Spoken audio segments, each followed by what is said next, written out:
नमस्कार दोस्तों, जाने इस अखिल में आपका स्वागत है। अखिल के साथ में शुरू करते हैं आज की चर्चा। देखिए, इस वक्त सोशल मीडिया पर एक विषय ट्रेंडिंग में है, चर्चाओं में है, जिसमें दो मूवी हमारी शादी में जरूर आना और सूर्यवंशम, जिसमें अमिताभ बच्चन ने हीरा ठाकुर का कैरेक्टर निभाया था, वो ट्रेंडिंग में है। क्यों? क्योंकि ज्योति मौर्य वर्सेस आलोक मौर्य, आपने नाम सुन रखे होंगे काफ़ी ज़्यादा। चाहे आप न्यूज़ चैनल खोलिए, चाहे अखबार खोलिए, या फिर सोशल मीडिया पे आप ट्विटर पे जाइए, आपको मीम्स, खबरें, हर तरह की चीज़ें आपको इन्हीं दोनों के बारे में ट्रेंड होती हुई दिखेंगी। अब क्या है घटना, लेकिन उससे पहले बता रहे कि ये वीडियो बनाने के पीछे का मकसद क्या है। इस वीडियो के पीछे बनाने का मकसद ये है कि मुझे लगता है कि ये जो घटना है एक पति और पत्नी के बीच की घटना है, जिसमें आलोक मौर्य ने बाहर निकल करके कुछ आरोप लगाए अपनी पत्नी ज्योति मौर्य के ऊपर, जो कि एसडीएम है।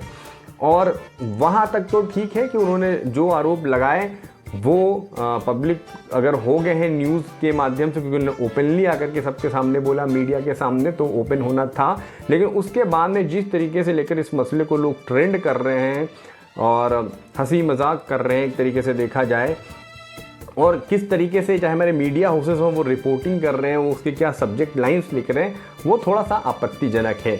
क्योंकि अब इसको इस तरीके से बना लिया गया है कि खबरें यहाँ तक की आ रही कि बिहार और झारखंड जैसे कुछ राज्यों में लोग अपनी पत्नियों को, जो कि तैयारियाँ कर रही थीं किसी भी ऑफिशियल सर्विसेज की, गवर्नमेंट जॉब्स की, उनको बुला लिया है कि हम आपको, आप घर आ जाओ भाई, आप तैयारी मत करो। और जहाँ पे एक महिला एक बोलती दिखी गई है बिहार में, एक पुलिस स्टेशन में, जब वहाँ पे दोनों पति पत्नी पहुँचे, कि देखिए हमारे पति हमको ज्योति मौर्य के प्रकरण के बाद से बोल रहे हैं कि अब अपनी तैयारी वगैरह छोड़ करके यहाँ आ जाइए और अब तैयारी नहीं करना है। तो वीडियो बनाने के पीछे का उद्देश्य यही है कि देखिए, घटनाएं बहुत तरीके की होती हैं। घटनाएं पुरुषों के बारे में भी बहुत सुनने को मिलती हैं और महिलाओं के बारे में। पीड़ित कोई भी हो सकता है, पीड़ित को जेंडर वाइज वर्गीकृत नहीं किया जा सकता है, ठीक है। तो और जो घटना है उसको उसी तक सीमित रखना चाहिए, उसको एक नेशनल मुद्दा नहीं बना लेना चाहिए कि आप पूरा किसी एक जेंडर को ही उठा लें और उसको पूरे लपेट लें। क्योंकि जेंडर चाहे वो किसी दूसरे के परिवार में हो, चाहे हमारे परिवार में हो, हर जगह पे है, उनकी भूमिका है अलग अलग। कहीं पर महिला बहुत ही ज़्यादा जो है समझौता करती है, बहुत मेहनत करती है पुरुष को आगे बढ़ाने में, चाहे वो माँ हो, माँ के रूप में हो, चाहे बहन के रूप में हो, चाहे बीवी के रूप में हो। वैसे ही पुरुष भी महिलाओं को आगे बढ़ाने के लिए आज के समाज में काफ़ी ज़्यादा मेहनत और समझौता करते हैं, चाहे वो बाप के रूप में हो, चाहे भाई के रूप में हो, चाहे वो पति के रूप में हो। तो शुरू करते हैं। देखिए क्या कहानी है कि आलोक मौर्य, जो ज्योति मौर्य के पति हैं, वो निकल करके आते हैं और आरोप लगाते हैं कि ज्योति मौर्य को उनकी शादी हुई थी 2010 में।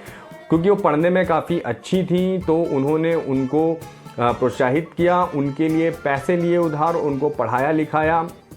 पहले ज्योति मौर्य ने बताते हैं कि बीएड किया, एक न्यूज़ सोर्सेस के माध्यम से मैं आपको हर चीज़ बता रहा हूँ, इसमें मैं व्यक्तिगत मेरी जानकारी नहीं है, बट जो भी मीडिया माध्यम है जहाँ से जो जानकारी मैं बटोर के आपको बता रहा हूँ।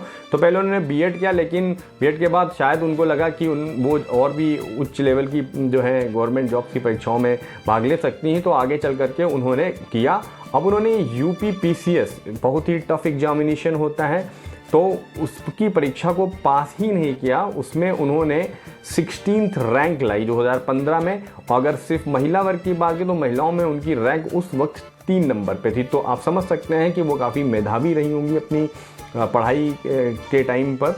इसके बाद उनकी जॉब चल रही थी और सब कुछ अच्छा जा रहा था। हाँ, जब वो यूपीपीसीएस की परीक्षा उन्होंने पास की थी, उस वक्त उनको, वो गर्भवती थी, उनको ट्विंस बेबी हुए, 2 लड़कियां, वो भी थी, सब कुछ अच्छा चल रहा था। लेकिन जो आलोक मौर्य का आरोप है कि उनको कुछ दिनों के बाद शक होने लगा कि कुछ तो गलत हो रहा है, तो उन्होंने पीछा किया उनका और उन्होंने उनको गलत पकड़ा, ठीक है। अब क्या आरोप लगाया है उनको कि उन्होंने उनके, एक मनीष दुबे हैं जो कमांडेंट हैं होमगार्ड में, उनके साथ में उनके संबंध है, इस तरीके के आरोप लगाए, जिसको उन्होंने रंगे हाथों पकड़ा।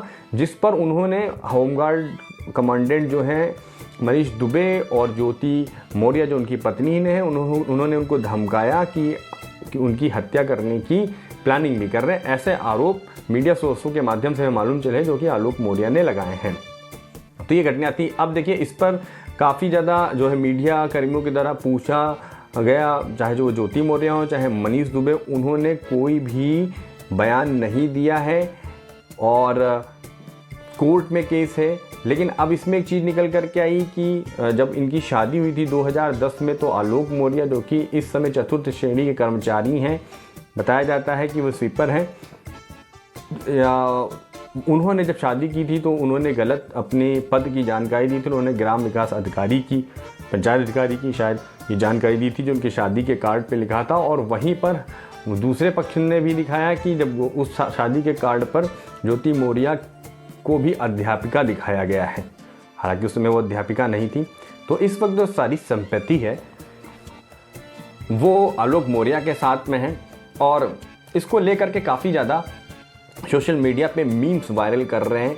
जहां पर एक फ़िल्म हमारी शादी में ज़रूर आना, शत्रुघ्न भैया, जिसमें वो दिखाया जाता है कि वो कैसे एक महिला के द्वारा प्यार में धोखा खाते हैं और उसके बाद वो IAS बनते हैं। और चाहे वो हीरा ठाकुर हो, चाहे हीरा ठाकुर के मीम्स वायरल हो रहे हैं जहाँ पे हीरा ठाकुर अपनी पत्नी को प्रेरित करते हैं कि वो और पढ़ लिख करके वो एक IAS बनती हैं। तो उनके जो हैं मीम्स वायरल हो रहे हैं कि आप हीरा ठाकुर बनने की कोशिश ना करें और अलग अलग तरीके की बातें की। तो मुझे लगता है कि ये जनरलाइज नहीं करना चाहिए। ऐसी घटनाएं सभी के साथ होती हैं, चाहे वो महिला हो चाहे पुरुष। बहुत से केसेस ऐसे हैं जहाँ पे बहुत से बड़े बड़े राजनेताओं हों या अधिकारी हों, बॉलीवुड हस्तियाँ, उन्होंने शादी करने के बाद शादी तलाक दे दिया अपनी पहली बीवी को और आरोप भी निकल कर के आए जो उनकी महिलाओं, उनकी पत्नियों के द्वारा लगाए गए हैं। तो ये एक और तो ऐसा नहीं हो गया कि लोगों ने अपने लड़कों की पढ़ाई बंद कर दिया, दूसरों के साथ में उठना बैठना बंद कर दिया।